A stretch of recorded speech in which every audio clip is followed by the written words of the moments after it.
Planet, a new game by Blue Orange, a perfect game for people with a God complex, so basically in the 31st century, a game for everybody. In this game you will hold a world in your hand, although that world is represented by a humble but still pretty cool looking dodecahedron, and you will attach tiles to the sides of that dodecahedron to create your world, and then animals will come and live there, traveling on little convenient spaceships, I guess. I'm just joking, it's just that you create certain environments that will make it more likely for animals to evolve there through natural selection. So each player will have a dodecahedron such as this one. There will be these magnetic tiles here, and you will attach one of them to a side of your planet each turn. There will be 12 turns. At the end of the 12th turn, the game is over, and you see who has the most points at that point. Important concepts. The tiles that you place on your planet are divided in triangles. Each triangle is called an area. And then you have regions, which are groups of areas of the same type adjacent to one another, and adjacent counts across edges but not simply across corners. So for example, what we have here is two brown regions of one area each, and a desert region of 5 areas. So you set up the game the way you see here. Let me show it to you.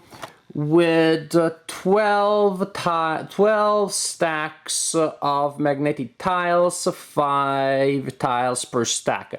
And I know the mathematicians among you have already spotted that this is only 10, not 12, but bear with me, everything shall be revealed.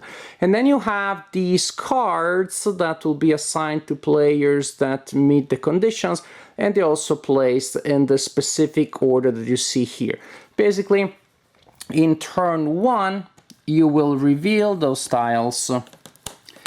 Everybody will choose one and will attach it to their planet. Say I choose this one, Bill chooses that one, and Frank chooses that one.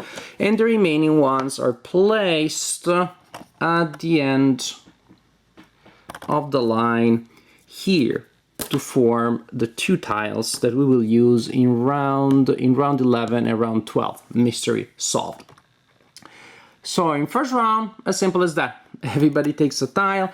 Second round, same idea. This time I want to take this one, another friend takes that one, another friend takes that one, and these other 2 go back there.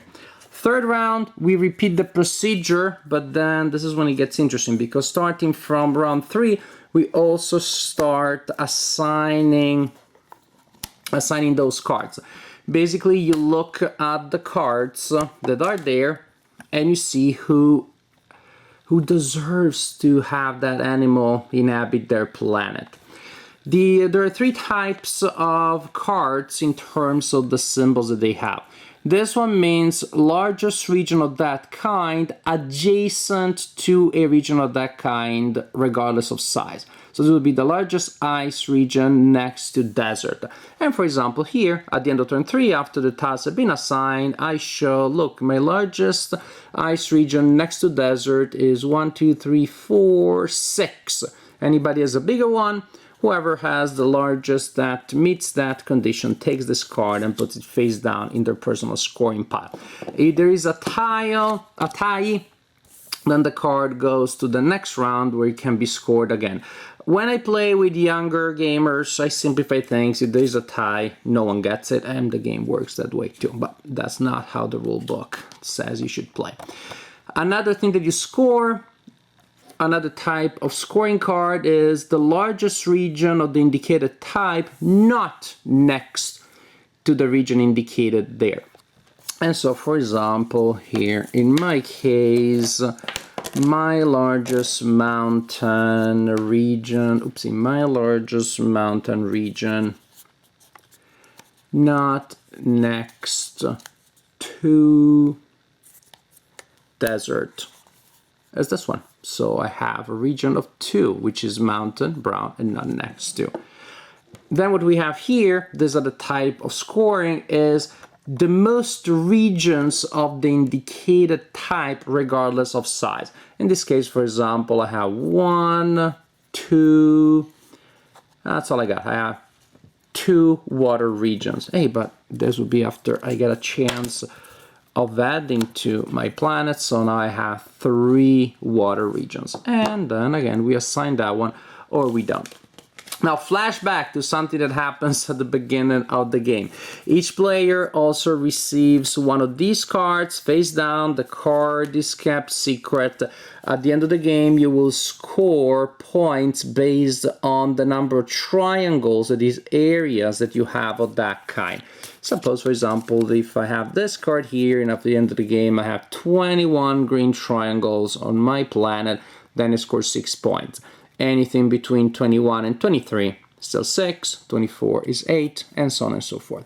So at the end of the game, when you play for 12 rounds and your planet is completely full of terrain and you should have, hopefully, have collected some cards, this is what happens. Suppose that at the end of the game, we have a player that, yes, had this card here and has these cards. So first you score the points based on the triangles on the indicated color that you have. Next, all cards that you have of your own color are worth 1 point. All cards that you have of different colors are worth 2 points each, because biodiversity, yay, awesome, you want to encourage that. In this case, suppose this player scored 8 points because of that, then 9, 11, 13, 15, 17, which is a very respectable score. So you continue like this until the end of the 12th turn, reveal the personal card, score points, and that way you determine who the winner is, which is, of course, the player with the highest score. So, Planet, I personally like it. I think it's very simple, straightforward, but it has enough interesting decisions there to keep me interesting, to make me want to play, and to give me the sense that my decisions matter. Yes, there is a component of randomness in the fact that you do not know what tiles will be available in the future, but you get a sense of the cards that are available, so of the kind of patterns that you may want to try to form. And of course, ideally, you're trying to do multiple services with a single trip. That is, well, if I create this area here that I can help me score that card, then I can also use it later. And by tweaking a little bit, I can maybe score another card later. I like the planning that you can do, but of course everybody's doing exactly the same because that information is available to everybody. So you have, in my opinion, a nice mix there between the tactical decisions that you have to make on the spot based on the tiles that are available now, and your ability to plan mid to long term by seeing the cards that are ahead. There's also some long-term planning thanks to the fact that you have your habitat card that will give you points based on that one specific color. And I like that. In a sense, my first impression was like, well, but then I can just score a ton of points just simply picking up tiles with the most triangles on my color. Which is true, that's gonna be a nice payoff, but if that's all you do, we're probably not gonna do very well, because then the cards of your color are not gonna score as much. And if an opponent gets 5, 6 cards that are worth 2 points each, that definitely offset your just mechanical going for the color of your habitat. I've heard some adults saying that it felt like multiplayer solo because you don't really get a sense of what the other players have in their hand. After a while, you're just doing your thing. I don't quite, I've heard it, so I report it to you. That's a complaint I've heard in my group, but I don't see that. Because if we tie for blue right now, well, I get a good sense of what you have. Or if you win a territory because you have the largest ice territory because you have 15 and everybody has 3 or 4, I get a good sense of what they should do or not do, whether it's a good idea to invest on ice. I'm still actually interesting enough to win the challenge with the most regions, and you may lose because you had that ginormous blob that allows you to win certain challenges and none others. Incidentally, if you have the huge blob, chances are it's going to be hard for you to win the challenge of the largest region not adjacent to certain other colors. Remember, you only need to have majority, and I've seen the big blob not winning that challenge and somebody else with a region of maybe 3-4 triangles winning it because it's small, but it is the biggest that meets that condition. So to me, the fact that some conditions are you want them adjacent, and of course the larger it is, the easier it is to be adjacent to something, but other things are not adjacent, the larger it is, the harder it is not to be adjacent to something. To me, that creates a very interesting situation there. So the game is very simple. I personally really enjoyed it. When I played it game night only with adult friends, I had a little bit of mixed reactions. No one hated it, but there were some friends that were less excited than me, and they found it a little too light, a little too straightforward. They didn't think that there was enough engagement. Again, some complaints that I've heard is that the game felt multiplayer solo and was a little too light. However, the people that I played it with and that all loved it are kids. So I played it with other parents and my kids and their kids, and the kids loved it. We had an 8-year-old that proclaimed, if I wasn't spending all of my money in Pokemon cards, I would buy Planet. That's high praise for an 8-year-old.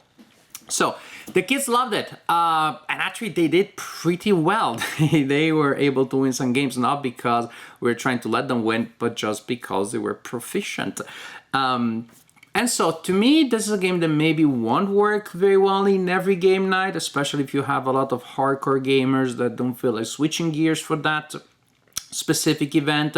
But as a family game, every intergenerational game of Planet that they played went well because the kids were excited, the kids had fun, the parents still had enough reasons to be interested that really worked. So I would say this is a game that may work at game night, it will work in many game nights, maybe as a warm-up game, because it's so easy to teach. You can teach it in a minute or two.